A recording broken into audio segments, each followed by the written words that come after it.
பாரதிய ஜனதா கட்சியினுடைய தாமரை சொந்தங்களே, திருச்செந்தூர் நகராட்சியினுடைய பெரியவர்களே, அறுவை தாய்மார்கள், வியாபார பெருமக்களே, நடைபெற்றுக் கொண்டிருக்கிறது கண்டன ஆர்ப்பாட்டம். பாரதிய ஜனதா கட்சி ஒவ்வொரு மாசி திருவிழாவிலையும் இந்த பேரூருக்கு பிரச்சனைகள் வந்துட்டே இருக்கு. ஒன்னு ரோடு சரியில்லை, ஒன்னு அங்க குழுவை தோண்டி போட்டிருக்கான், இந்த குழுவை தோண்டி போடுறான். இதே பிரச்சனை தான் 2014 இருந்து நான் பேசிக்கிட்டே இருக்கேன். ஒவ்வொரு கண்டன ஆர்ப்பாட்டம், வருஷம் கண்டன ஆர்ப்பாட்டம் அந்த மாசி திருவிழாவோட நகராட்சி கட்டிச்சு இந்த பாரதிய ஜனதா கட்சி நடத்திக்கிட்டு இருக்கோம். என்னன்னா அங்க பேர் ரத வீதியில ரத பாதையே சரியில்லை, பயங்கர போராட்டத்துக்கு பிறகு கான்கிரீட் சாலை அமைச்சாங்க. கம்பிகள்லாம் வச்சு வலுவான கான்கிரீட் சாலை, இப்ப அந்த சாலையும் உடைக்கிறாங்க. என்ன நடந்துட்டு இருக்கு நகராட்சியில? தமிழக அரசு வந்து இந்த தொகுதியை திருப்பதி மாதிரி கொண்டு வந்துருவாங்க. இந்த பாராளுமன்ற உறுப்பினர்கள் பேசிட்டு போனார் தேர்தலோட. எங்க நடந்திருக்கு பாருங்க. இதுல நிற்க முடியல, இந்த சாக்கரை நாட்டம். இதுல எப்படி அந்த நகராட்சி அதிகாரிகள் உட்கார்ந்து இருக்காங்க, பணி செய்றாங்கன்னே தெரியல. காவல்துறை எப்படி பணி செய்யுதுன்னு தெரியல. மக்கள் பஸ்ல இருந்து வந்தவன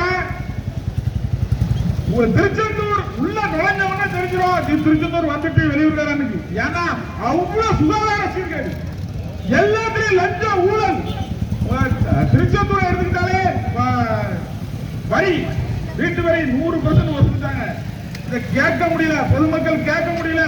பொதுமக்கள் நகராட்சிக்கு வந்தா சரியான பதில் இல்ல. இப்படி பொதுமக்கள் வஞ்சிக்கின்ற கூடிய நகராட்சியா இருந்துகிட்டு இருக்கு. இதனால ஒவ்வொரு ஆண்டும் இந்த பிரச்சனை இருக்குங்க.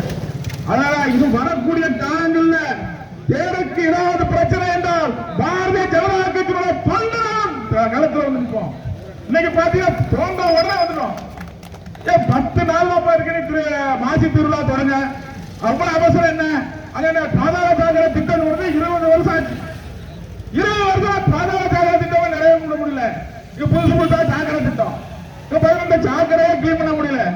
திருச்செந்தூர் கோயில்ல கழிப்பற வசதி இல்ல, பக்தர்களுக்கு சாலை வசதி இல்ல, சாலையில ஃபுல்லா சாக்கரை வருது. இப்படி பல சுகாதார சீர்கேடு, வரி உயர்வு, பல பிரச்சனைகளை கண்டித்து கூடிய திருச்செந்தூர் மக்கள் இனிமையாக சிந்தித்து பார்க்க வேண்டும். வருங்காலத்தில் அண்ணாமலை ஒருவர் தலைமையில தமிழகத்தில் ஒரு நல்லாட்சி அமையும். அப்பதான் இந்த திருச்செந்தூர் திருப்பதியை விட 100 மடங்கு ஸ்ரீ முருகப்பெருமான் ஆசியோட அமையும் என்று கூறி வாய்ப்புக்கு நன்றி கூறி